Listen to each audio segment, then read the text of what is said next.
If you spin me in a circle, no matter which direction I eventually end up facing, in less than a 5-mile walk, I'll be on some farmer's property. As I stand and observe that property long enough, I will observe that farmer fertilizing their fields. Any fertilizer that isn't absorbed by the soil will eventually be washed off by the rain. Now, this fertilized water will make its way into a stream, which will find its way into the Great Miami River, which will find its way into the Ohio River, which will find its way into the Mississippi River, which drains into the Gulf of Mexico. Now, it turns out that fertilizer isn't just good for fertilizing crops. It's also good for fertilizing algae. And when algae gets fertilized, it creates these massive algae blooms, very similar to the one that you see on the screen. Eventually, the algae has to die, and it will be decomposed by bacteria. The process of decomposition requires a lot of oxygen. So the bacteria will actually pull all the oxygen out of the water to further the process.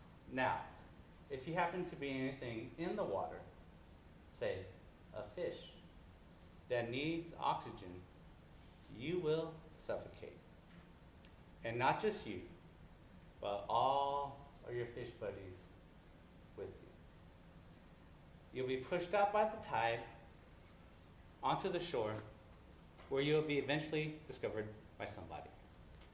We call these areas dead zones.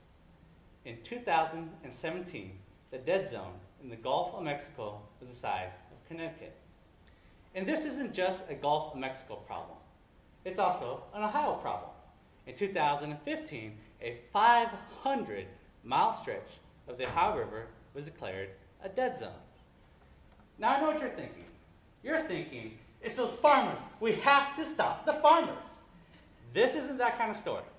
Instead, this is the story of a boy from California who moves to Ohio to study beavers. Now, why beavers, you might be wondering?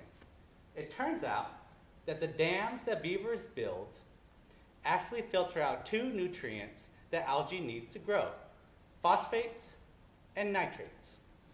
Every day that I'm able to, I'm out there walking the streams of Southwest Ohio. Now, the streams in Southwest Ohio have two different personalities. Some streams are very pleasant. You hear the birds chirping, the sound of nature envelopes you, and you almost feel like grandma is waiting for you at the end of the day with a hot cup of cocoa for you. Other streams, however, are downright hideous. They want to fight you every step of the way. And after an hour of walking through those streams, you realize you've only made it 100 feet. You look behind you, and the undergraduate research assistant who your department has so graciously given you is now neck deep in the water. And you realize they're all of maybe 5 feet, 2 inches if they're wearing the right shoes, and you have to fish them out of the water.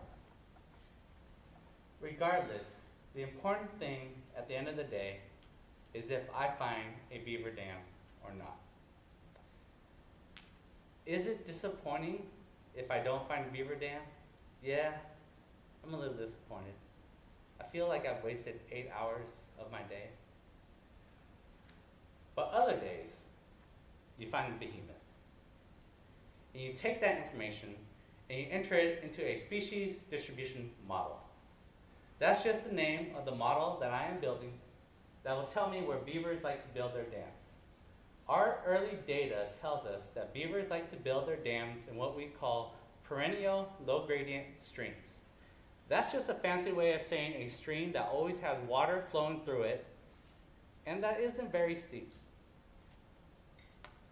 If it turns out that beavers build dams where we need them to build them, we can relocate beavers into those areas, and we now have a low-cost solution for the problem of dead zones.